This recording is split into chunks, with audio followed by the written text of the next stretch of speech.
Praise the Lord. Praise the Lord. Hallelujah. இயேசுவுக்கே புகழ், இயேசுவுக்கே நன்றி, இயேசுவின் ரத்தம் ஜெயம். நல்லா உரக்க சொல்லுங்க, மரியே வாழ்க. இறை இயேசுவில் பிரியமான பிள்ளைகளே, அன்னை ஜெபமாலை அன்னையினுடைய இந்த அழகான நாளில் அவளுடைய பிள்ளைகளாகி நீங்கள் அனைவரும் இந்த அழகான திருப்பலிக்கு வந்திருப்பது உண்மையாகவே மனதிற்கு மகிழ்ச்சியை தருகிறது. இந்த அருமையான நாளில் சில பேர் வெக்கப்படுறீங்க அல்லேலூயா சொல்கிறதுக்கு. ஐயோ அல்லேலூயாலாம் பெந்தகோஸ்துக்காரங்க சொல்கிறது சாமி, நம்ம சொல்லலாமா வேணாமா அப்படின்னு கேட்குறீங்க. அல்லேலூயாக்காரதுலாம் பெந்தகோஸ்துக்கு மட்டும் சொந்தம் கிடையாது. ஹாலே அப்படி என்றால் பிரைஸ், லூ அப்படி என்றால் உங்களுக்கு, யா அப்படி என்றால் யாவே, பிரைஸ் த லார்ட்னு சொல்கிறோம் இல்லையா, அதற்கான இன்னொரு எபிரேய வாழ்த்தை தான் ஹல்லேலூயா அப்படி என்று. ஸோ எப்பொழுதெல்லாம் ஹல்லேலூயா அப்படின்னு சொல்லுகிறோமோ, பிரைஸ் த லார்ட் அல்லது கடவுளுக்கே புகழ், இயேசுவுக்கே புகழ் என்ற வார்த்தைகள் தான் நம்ம பயன்படுத்துகிறோம். தைரியமாக நீங்கள் அந்த வார்த்தையை பயன்படுத்தி இறைவனை மகிமைப்படுத்தலாம், மாட்சிமைப்படுத்தலாம். அன்புமிக்கவர்களே, அன்னையினுடைய பக்தர்களே, இவ்வளவு பெரிய கூட்டமாக, இவ்வளவு பெரிய குடும்பமாக இங்கே நீங்கள் வந்திருப்பது, ஈவினிங் வீட்டில் போர் அடிக்குது, அதனால் போய் கோயிலில் ஒரு மணி நேரம் உட்காந்துட்டு சீரியல் பார்க்குற மாதிரி ஏதாவது பார்த்துட்டு வரலாங்கிறதுக்காக இங்கே நீங்கள் வரல. இங்கே நீங்கள் வந்திருப்பது ஆசீர்வாதத்தை பெறுவது. அல்லேலூயா, பிரைஸ் த லார்ட். ஸோ ஆசீர்வாதம் பெற வரல ஃபாதர், எனக்கு எதுவுமே தேவையில்லை, சும்மா போர் அடிச்சதுன்னு வந்தவங்க மட்டும் கை தூங்க பார்க்கலாம். எனக்கு வீட்டில் போர் அடிச்சுது, வேலை ஒன்றும் கிடையாது, அதனால் இங்கே உட்காந்து ஒரு அரை மணி நேரம் ரிலாக்ஸ் பண்ணிட்டு போகலான்னு வந்திருக்கேன். யாருமே இல்லை. Praise the Lord. சூப்பர். அப்படி என்றால் அன்புமிக்க இறை பிள்ளைகளே, இங்கே வந்திருக்கிற ஒவ்வொருவருமே பல்வேறு தேவைகளோடும், பல்வேறு கஷ்டத்தோடும், வேதனையோடும், ஏக்கத்தோடும், எதிர்பார்ப்போடும் வந்திருக்கிறோம். ஏகப்பட்ட குடும்பங்களில் இன்றைக்கு இந்த பொருளாதார சிக்கல்களால் மிகவும் மனமுடைந்து போயிருக்கிறார்கள், மன அழுத்தத்திற்கு உள்ளாகி இருக்கிறார்கள். எனக்கு எங்கேருந்து உதவி வரும் ஃபாதர், மேனேஜ் பண்ண முடியல, எனக்கு மாதம் முடிஞ்சாலே பதைக்குது, வீட்டு வாடகை கட்டணும், பிள்ளைங்களுக்கு ஃபீஸை கட்டணும், ஒரே டென்ஷனாக இருக்குது, நைட்டில் படுத்தா தூக்கம் வர மாட்டேங்குது சாமி, நான் என்ன பண்ணுறதுன்னு தெரியல, எத்தனை பேருக்கு நான் கடனுக்கு பதில் சொல்கிறது அப்படி என்று மிகப்பெரிய ஒரு பொருளாதார சிக்கல் இன்றைக்கு நம்முடைய பிள்ளைகள் நிறைய பேர் இருக்கிறோம். பல குடும்பங்களில் இன்றைக்கு குடும்பங்களில் பிளவு, கணவன் மனைவிக்கு இடையே உறவில் மிகப்பெரிய ஒரு பிளவு. பேசி 6 மாதம் ஆகுது சாமி, 7 மாதம் ஆகுது, சண்டை தான் 2 பேருக்கும், ஒற்றுமையே கிடையாது வீட்டில். எங்கள் 2 பேர் பிரச்சனையாலே குடும்பத்தில் பிள்ளைங்கள் மனது நிறைய பாதிக்கப்பட்டிருக்கிறது.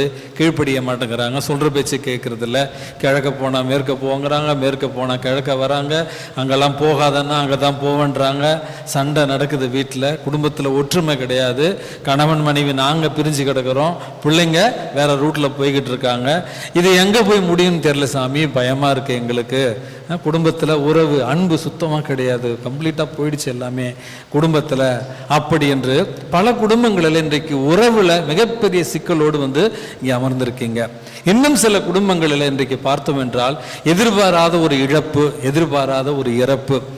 ஆசையா அல்லது எங்கள் குடும்பத்தில் நாங்கள் என்ன சாமி தப்பு பண்ணோம், ஏன் எங்கள் குடும்பத்தில் மட்டும் இப்படிப்பட்ட ஒரு இறப்பை கடவுள் கொடுக்கணும், எங்கள் குடும்பத்தில் ஏன் இப்படிப்பட்ட ஒரு கஷ்டத்தை கொடுக்கணும், நோயை கொடுக்கணும், நாங்கள் என்ன தப்பு செஞ்சோம், கோயிலுக்கு டெய்லி வரமே, பாவசிங்கத்தினை செய்கிறோம், நல்ல முறையில் நற்கரணை உட்கொண்டுட்டு தானே இருக்கோம், குடும்ப ஜெபமாலையை சொல்கிறோம் சாமி, பட் இருந்தாலும் எங்கள் குடும்பத்தில் இப்படிப்பட்ட ஒரு இழப்பு ஏன் நடக்கணும், ஏன் குடும்பத்துக்கு நடக்கணும், பாவம் செய்கிறவன் அநியாயம் பண்ணுறவெல்லாம் நல்லா இருக்கானே, எங்கள் குடும்பத்துக்கு ஏன் சாமி இப்படி கஷ்டம் வருது அப்படி என்று இன்றைக்கு குடும்பத்தில் எதிர்பாராத ஒரு இறப்பு, கொரோனாவில் நீங்க இழந்து போன ஒருத்தருடைய வாழ்க்கை என்பது குடும்பத்தை இன்றைக்கு உலுக்கி போட்டு இருக்குது, விசுவாசத்தை இன்றைக்கு ஆட வைத்திருக்கிறது. நம்பணுமா வேணாமா, கடவுள் இருக்காரா, இருந்தா இதெல்லாம் நடக்குமா சாமி அப்படி என்று குடும்பத்தில் இன்றைக்கு மிகப்பெரிய மன உளைச்சல்ல இன்றைக்கு நிறைய குடும்பங்கள் இருக்கிறது.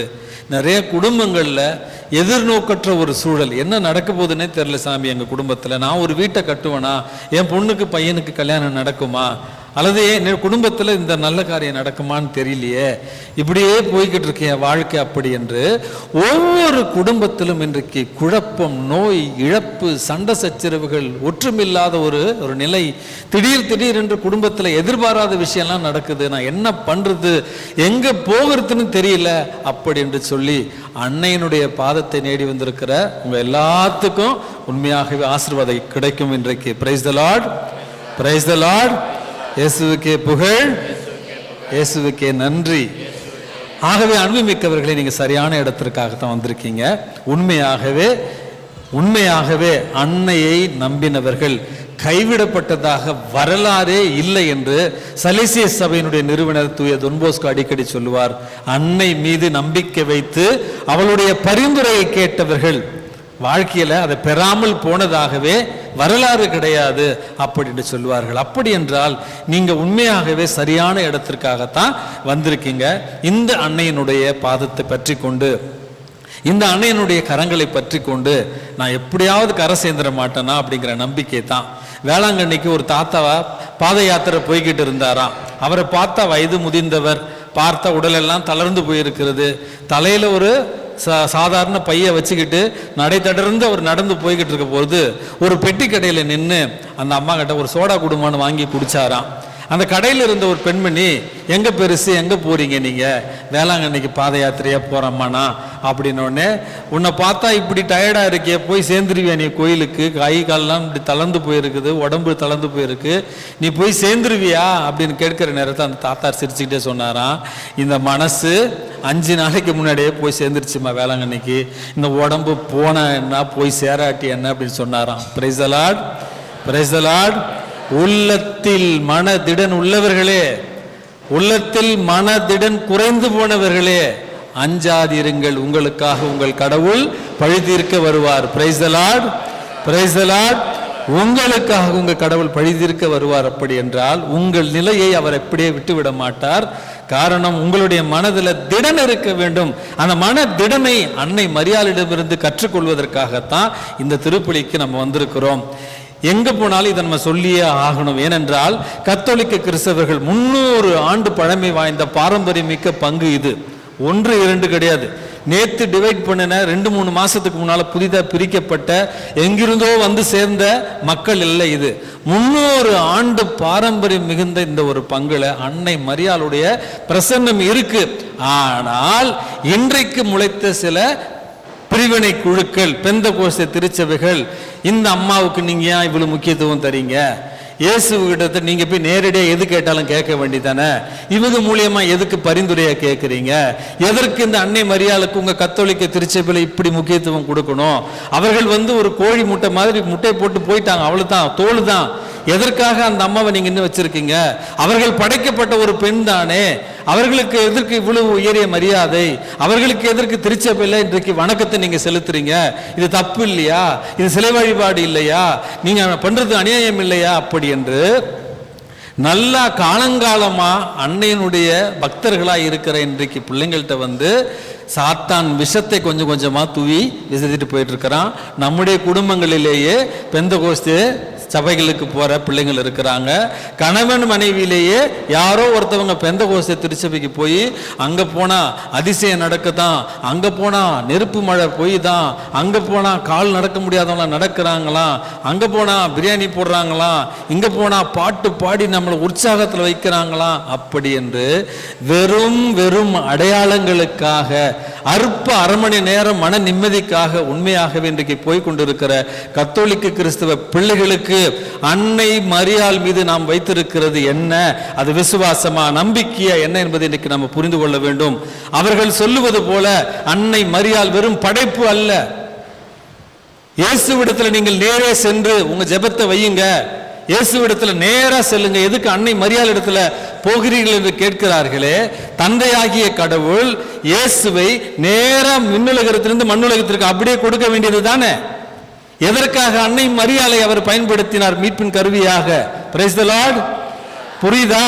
தந்தையாகிய கடவுளே அன்னை மரியாளை மீட்பின் திட்டத்தில் ஒரு கருவியாக பயன்படுத்தி மண்ணுலகிற்கு கடவுள் நம்மோடு என்று சொல்லப்படுகிற இம்மானுவேல் அந்த தாயினுடைய உதரத்துல 10 மாதம் தங்கி சிறு குழந்தையாக, வாயில்லா பூச்சியாக அன்னை மரியாளுடைய மடியில தவழ்ந்து பால் குடிப்பதற்கு கூட தானே எப்படி குடிப்பது என்று தெரியாமல் அன்னையனுடைய உதவியை நாடி இருந்தார் வார்த்தையாகிய இறைவன். Price the Lord. அப்படி என்றால் இயேசுவே அன்னை மரியாள் வழியாகத்தான் நம்மிடத்தில் வந்து சேர்ந்திருக்கிறார். நிச்சயமாக அவர் காட்டிய வழி உண்மையும் ஜீவனுமான ஒரு வழி.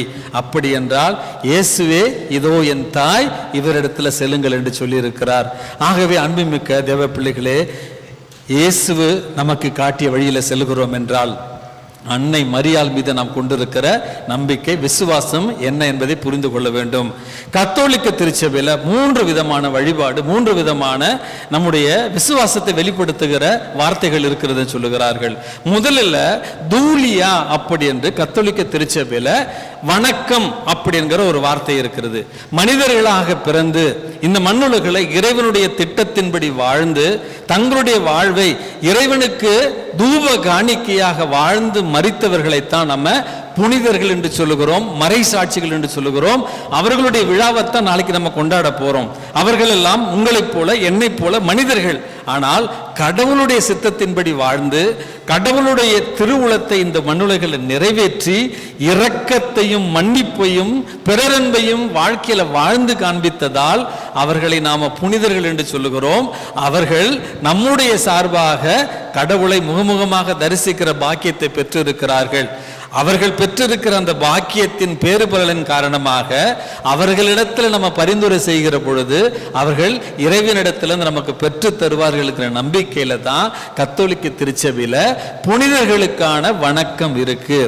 அப்படி என்றால் நம்ம அந்தோணியாரு, சூசையப்பர் இவர்களுக்கெல்லாம் நம்ம கொடுக்கிறது தூலியா என்று சொல்லப்படுகிற ஒரு வணக்கம். நம்ம குடும்பத்தில் வாழ்ந்து மரித்தவங்களுக்கு நம்ம போட்டோலாம் வச்சு நம்ம வீட்டில் அவங்களுக்கு சாம்பிராணி போடுறோம் இல்லையா, இது போல தூலியா என்பது புனிதர்களுக்கு நம்ம கொடுக்கிற வணக்கம். இது முதல் விசுவாச வெளிப்பாடு. இரண்டாவது ஹைப்பர் தூலியா அப்படி என்று சொல்வார்கள், உயர் வணக்கம். உயர் வணக்கம் என்பது அன்னை மரியாளுக்கு மட்டும்தான். ஏனென்றால் மீட்பின் கருவியாக வார்த்தையான இறைவனை அவருடைய உதரத்தில் தாங்கி அவருடைய உதரத்தின் வழியாக நமக்கு மண்ணுலகளை கொடுத்ததுல காரணமாக அன்னை மரியாள் பிறந்தவர்களிலேயே உயர் வணக்கத்தை பெறுகிற அளவுக்கு கத்தோலிக்க திருச்சபையில் அன்னை மரியாளுக்கு நம்ம கொடுப்பது ஹைப்பர் தூலியா என்று சொல்லுவோம், உயர் வணக்கம். கத்தோலிக்க திருச்சபையில் இந்த உயர் வணக்கம் வேறு யாருக்குமே கிடையாது, அன்னை மரியாளுக்கு மட்டுமே. இது இரண்டாவது விசுவாசத்தினுடைய வெளிப்பாடு. மூன்றாவது விசுவாசத்தினுடைய வெளிப்பாடு என்று சொல்லுவோம் லாத்ரியா என்கிற வார்த்தை. ஞாபகம் வச்சுங்க, தூலியா, ஹைப்பர் தூலியா, லாத்ரியா என்கிற இந்த வார்த்தை, லத்தீனுடைய வார்த்தை என்பது ஆராதனையும் மகிமையும் புகழ்ச்சியும் மூவரு கடவுளுக்கு மட்டும்தான். அந்த மூவரு கடவுளுக்கு கொடுக்கிற ஆராதனையும் புகழ்ச்சியும் மகிமையும் நம்ம வேற யாருக்கும் கத்தோலிக்க திருச்சபையில் கொடுப்பது கிடையாது. அதனால அவருக்கு கொடுப்பது உச்சபட்ச உயர்ந்த புகழ்ச்சி, உயர்ந்த மாட்சிமையை நம்ம வெளிப்படுத்துவது. அப்படி என்றால் அன்னை மரியாளுக்கு நம்ம கொடுப்பது மூவரு கடவுளுக்கான அந்த மாட்சிமை கிடையாது. அன்னை மரியாளுக்கு நாம் செலுத்துவது உயர்ந்த அல்லது ஹைப்பர் தூலியா என்று சொல்லப்படுகிற உயர் வணக்கத்தை தான் அன்னை மரியாளுக்கு நம்ம செலுத்துகிறோம். அப்படி என்றால் அன்னை மரியாள் இயேசுவினுடைய தாய் என்கிற ஒரு காரணத்திற்காகவும், அன்னை மரியாள் மீட்பின் கருவியாக செயல்பட்டாள் என்கிற ஒரு காரணத்திற்காகவும், அன்னை மரியாள் இயேசுவினுடைய முதல் சீடத்தி என்கிற ஒரு காரணத்திற்காகவும், அன்னை மரியாள் இயேசுவால் நமக்கு கொடுக்கப்பட்ட தாய். விவிலியத்தில் இதற்கான விளக்கம் இருக்கிறது. இதோ உம்முடைய தாய், இதோ உம்முடைய மகன் அப்படி என்று சொல்லுகிற அளவுக்கு இயேசுவே அன்னை மரியாளை நமக்கு விண்ணக மன்னக அரசியாகவும் தாயாகவும் கொடுத்திருக்கிறார். அப்படி என்றால் அன்னை மரியாளுக்கு நாம செலுத்துகிற உயர் வணக்கம் தகுதியானது, நேர்மையானது, உண்மையானது. அதனால யாராவது உங்களை வந்து குழப்பினாங்கன்னா தயவு செய்து நீங்க போய் பக்கத்து வீட்டில் இயேசுவை தெரியாதவங்களை பத்தி பேசுங்க. நாங்க 3 ஜெனரேஷன் 300 ஆண்டுகள் நாங்கள் கத்தோலிக்க கிறிஸ்தவர்கள், எங்களுக்கு யாருக்கு என்ன செய்யணும்னு தெரியணும்னு அவர்களுக்கு டீ காஃபி கொடுத்து பத்திரமா அனுப்பி வச்சிருங்க. இரண்டாவது. மூன்றாவது, அன்புமிக்கவர்களே, எதற்காக ஜெபமாலை ஜெபிக்க வேண்டும்? ஜெபமாலை அன்னைக்காக ஒரு ஆலயம். ஜெபமாலையை நீங்க ஜெபிப்பதால தப்பு செய்யலையா? ஒரு குறிப்பிட்ட வார்த்தையை திரும்ப திரும்ப மந்திரம் மாதிரி உத்தரிக்கிறீங்களே, அது என்ன ஜெபம் உங்களுக்கு? அது என்ன பழக்கம் அது? அப்படி என்று கேட்பவர்களுக்கு, அன்புமிக்கவர்களே, கத்தோலிக்க கிறிஸ்தவர்களே, ஜெபமாலை என்பது நேற்று நைட்டு ஃபாதர் ஏதோ கனவு கண்டு இன்னிலிருந்து சொல்லுங்கன்னு சொன்ன ஒரு பக்தி முயற்சி அல்ல. 1608 ஆண்டு மூரே என்று சொல்லப்படுகிற இடத்துல புனித டாம்னிக் அவர்கள் அன்னை மரியாளுடைய சொரூபத்தை பார்த்து ஜெபித்து கொண்டிருக்கிறார். காரணம், அந்த 17வது 18வது நூற்றாண்டுல ஆல்பிஜென்சியனிசம் அப்படிங்கிற ஒரு தப்புறையான ஒரு கொள்கை. அந்த கொள்கையின் பிரகாரம் பழைய ஏற்பாட்டு கடவுள் வேற, புதிய ஏற்பாட்டு கடவுள் வேற, மீட்பை நம்முடைய முயற்சியால பெற்றுக்கொள்ளலாம் அப்படி என்று இயேசுவினுடைய இறைத்தன்மையையும் மனிதத்தன்மையையும் சந்தேகிக்கிற ஒரு தப்பான பரிப்புரை நடந்து கொண்டிருக்கிறது.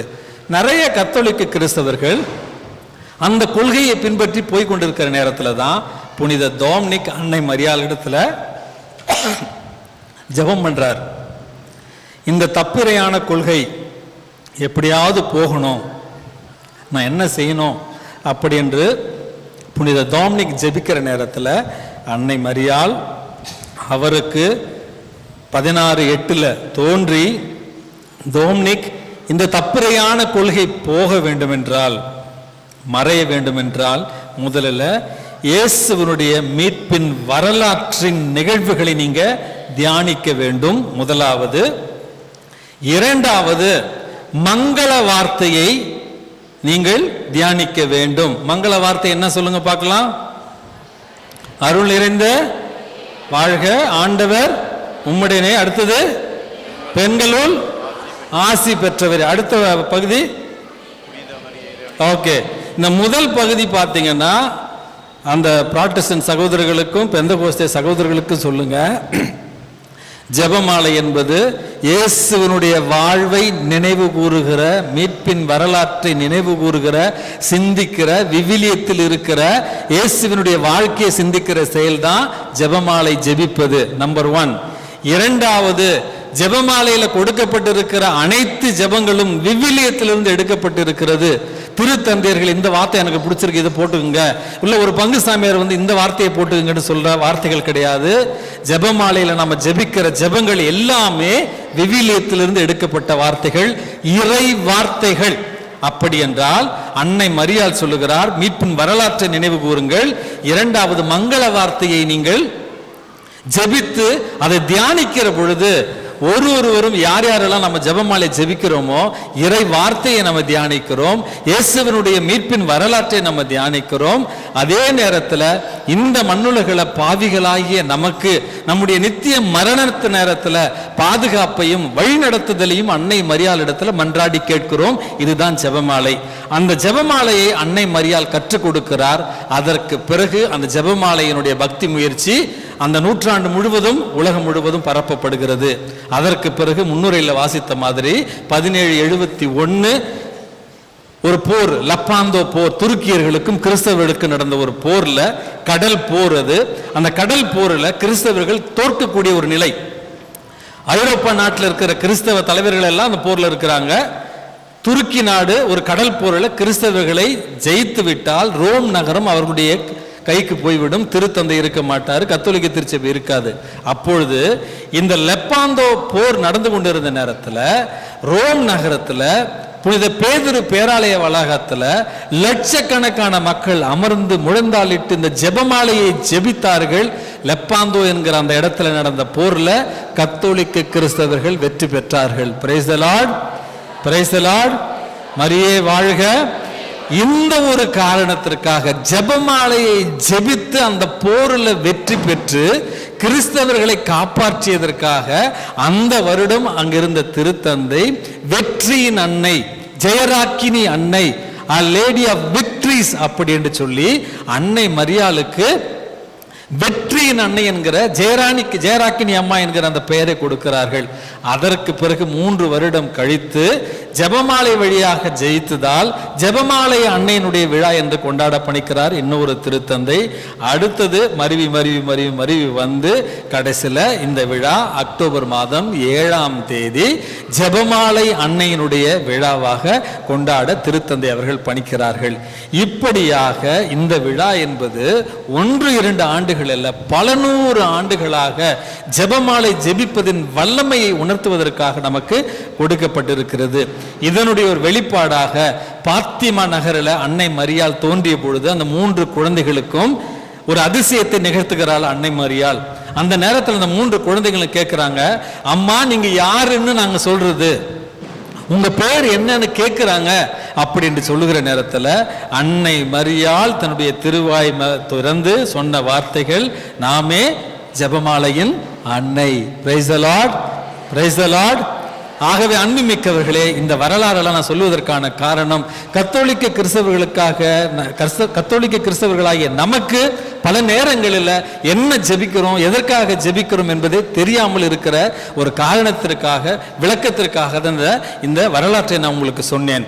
ஆகவே இனிமேல் நீங்கள் ஜெபமாலையை ஜெபிக்கிற பொழுது வெறும் ஏதோ புரியாத அறியாத மந்திரங்களை உருட்டுவது கிடையாது. ஜெபமாலையை ஜெபிக்கிற பொழுது இயேசுவினுடைய மீட்பின் வரலாற்றை நினைவு கூறுகிறீர்கள், இறை வார்த்தையை நினைவு கூறுகிறீர்கள். நம்முடைய மரண நேரத்திலையும் அல்லது துன்ப நேரத்திலையும் அன்னை மரியாள் நமக்கு வழிகாட்டுவதற்காக அவருடைய பரிந்துரையை நீங்கள் நாடுகிறீர்கள். ஆகவே ஜெபமாலை என்பது முற்றிலும் விவிலியத்தை சார்ந்த ஒரு ஜெபம். ஆகவே அதை ஜெபிப்பதற்கு நீங்கள் அஞ்ச வேண்டாம். தொடர்ந்து குடும்பத்தை ஜெபமாலை அன்னையினிடத்தில் ஒப்பு கொடுத்து ஜெபியுங்கள், ஆசீர்வாதங்கள் கிடைக்கும். இன்றைக்கு நமக்கு கொடுக்கப்பட்டிருக்கிற இந்த நற்செய்தி வாசகத்தில் நமது ஆண்டவர் இயேசு கிறிஸ்துவிடத்தில் பரிசேயர்கள் சிலர் வந்து, இங்கிருந்து போய்விடும், ஏனெனில் ஏரோது உம்மை கொல்ல தேடிக்கொண்டிருக்கிறான் அல்லது முடிவு செய்திருக்கிறான் என்று சொல்லுகிற நேரத்தில் நமது ஆண்டவர் இயேசு கிறிஸ்து சொல்லுகிறார், என்றும் நாளையும் நான் பேய்களை ஓட்டுவேன், பிணிகளை போக்குவேன், 3ஆம் நாள் என்னுடைய பணி நிறைவு பெறும், அப்படி என்று அந்த நரியிடத்தில் போய் சொல்லுங்கள் என்று.